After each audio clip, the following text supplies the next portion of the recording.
Assalamualaikum warahmatullahi wabarakatuh. Apa kabar? Saya harap siapapun dan dimanapun Anda yang mendengarkan ini akan selalu sehat dan bahagia.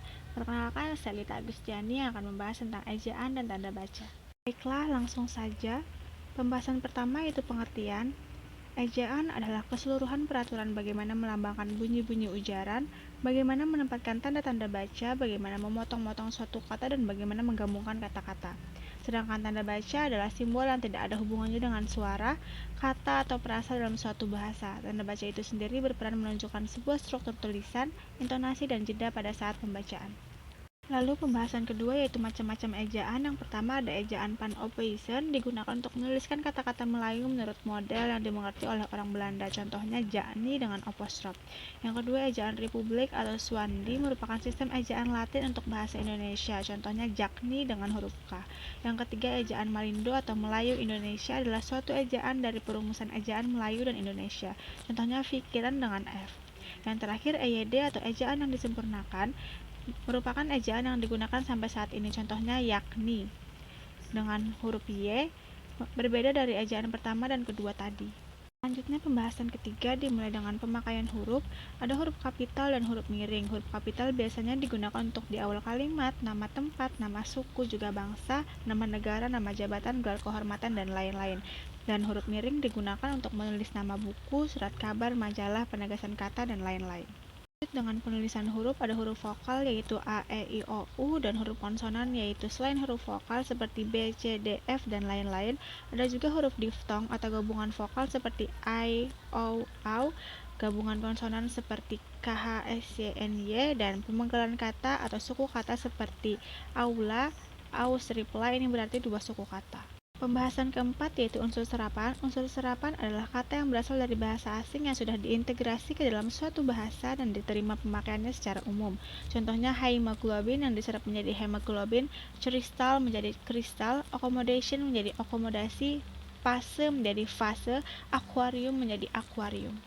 Lalu pembahasan kelima akan membahas tentang pemakaian tanda baca. Tanda baca sangat banyak ya, maka dari itu akan saya jelaskan secara singkat. Yang pertama, tanda titik bisa digunakan untuk mengakhiri kalimat, memisahkan angka jam, daftar pustaka, dan lain-lain. Contohnya lesatane ringrum, dwi, titik 1989, titik teknik menjahit, titik Malang, titik 2 Intan. Ini contoh dari untuk daftar pustaka.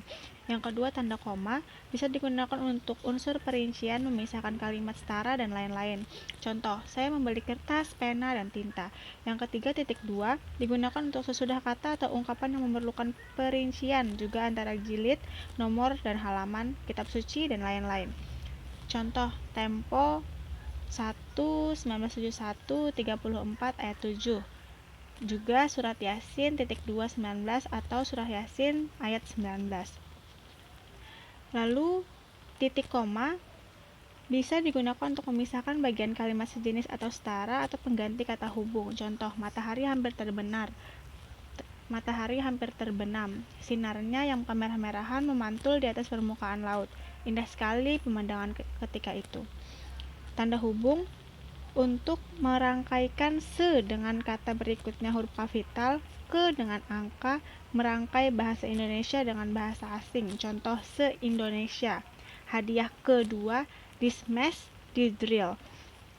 Elipsis untuk menunjukkan bahwa dalam suatu kalimat atau naskah ada bagian yang hilang. Contoh, sebab-sebab kemerosotan akhlak di kalangan mahasiswa, tanda elipsis, atau diteliti lebih lanjut. Selanjutnya tanda petik untuk mengakhiri petikan langsung. Contoh, kata Toto, saya juga berpuasa. Terus, hakikat pendidikan adalah memanusiakan manusia. Dalam kurung Imran 1998. Tanda apostrof menunjukkan penghilangan bagian suatu kata atau bagian angka tahun. Contoh, malam lah tiba. Telah sama dengan telah.